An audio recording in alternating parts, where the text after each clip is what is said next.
Good morning, good afternoon, good evening, and welcome to today's Caffeine for the Soul. And today we're going to be listening to part 2 of a video series I created called A Whole New Way of Thinking About Uncertainty. In order to understand why what I'm about to share with you is such good news, it's probably worth sharing what insecurity actually is and where security can actually be found. And insecurity is a description of the feeling that comes with trying to find our certainty in the world of thought. So in the last video, I talked about the various forms, about how we look for certainty in money, we look for certainty in people, we look for certainty in status or reputation or power. But when we find that those things don't work, our next move is often to try and find certainty in our own minds. So we try and establish our values and get very clear on, well, these are the things that matter to us.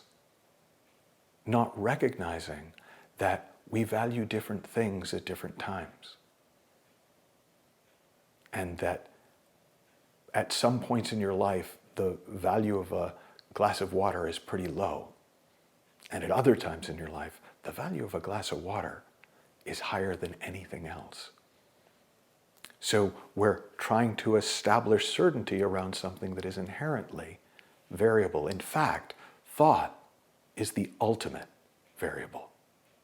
Thought is the constant variable. So we try and have beliefs, and this is what I believe, and this is my creed, and this is what I am going to stand for, and this is the hill I am going to die on. But even those ideas, because they are made of thought, the constant variable, the ever-shifting energy in our own minds, the creative force, continually coming into being and continually passing out of being faster than almost any other type of form. Faster than reputation, faster than power, faster than money, faster than people. Thought is constantly changing. So to look to our thinking to find certainty and the security we think will come with it is once again a doomed endeavor. But it doesn't mean that the search for security in the face of uncertainty is doomed. Because there are a few things that are constant, and you will always find them in the formless. You will always find them before the form. They are the space out of which form comes, into which form is born, and within which form dissipates. And we can call it things. We can call it consciousness. We can call it the soul. We can call it our true nature. We can talk about it in terms of its qualities. We can talk about it in terms of the silence, the stillness, the expansiveness, the presence of that space within. We can describe it in terms of the feelings of it, the space of meditation, a state of higher consciousness, the isness, now.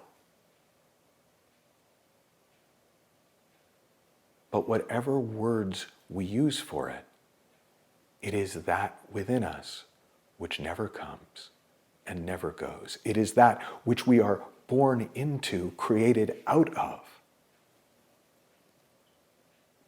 The ever-present background against which the movie of our lives unfold, the stories of our lives are written.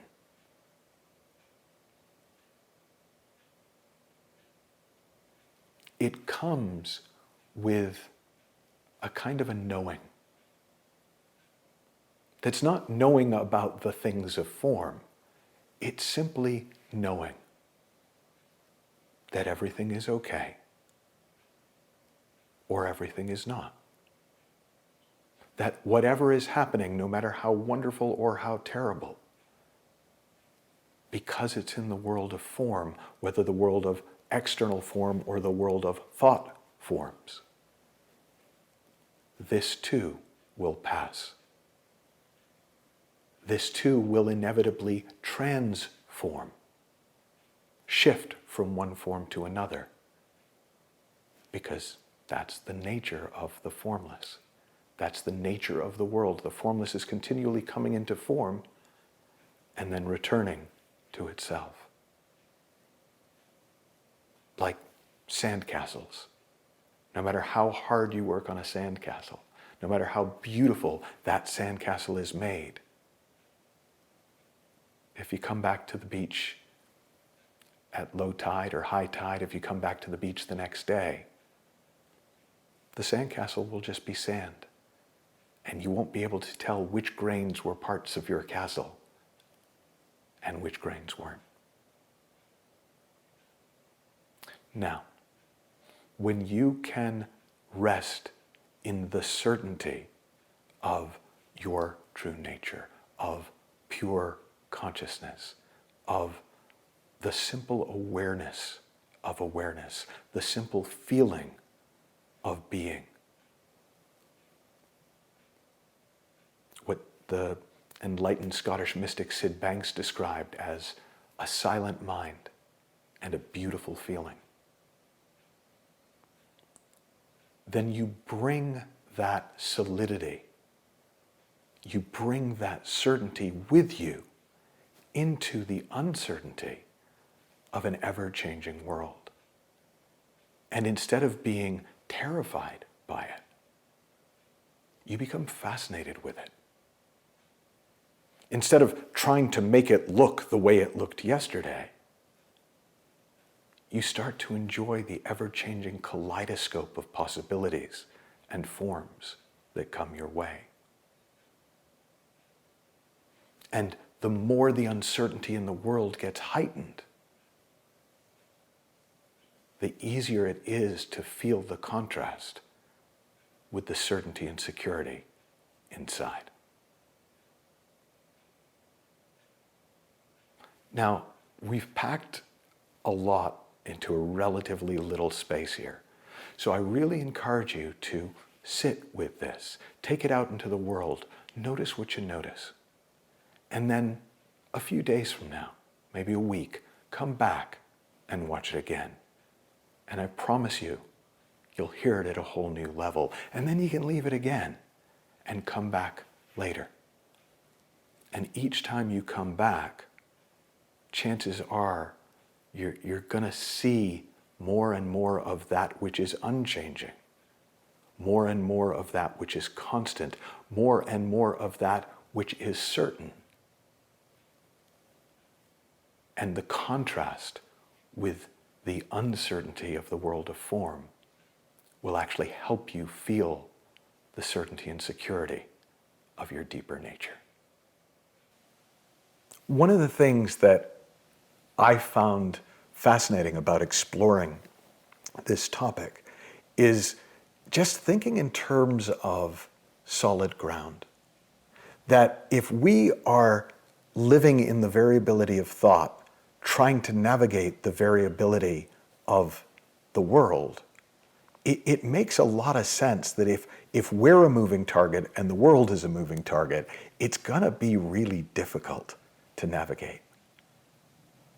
But if we are still, if we are able to rest in that simple feeling of being that I talk about in the program, then while we will still notice the variability and uncertainty in the world around us, it becomes much more of a game to be played than a battle to be fought or a world to be conquered.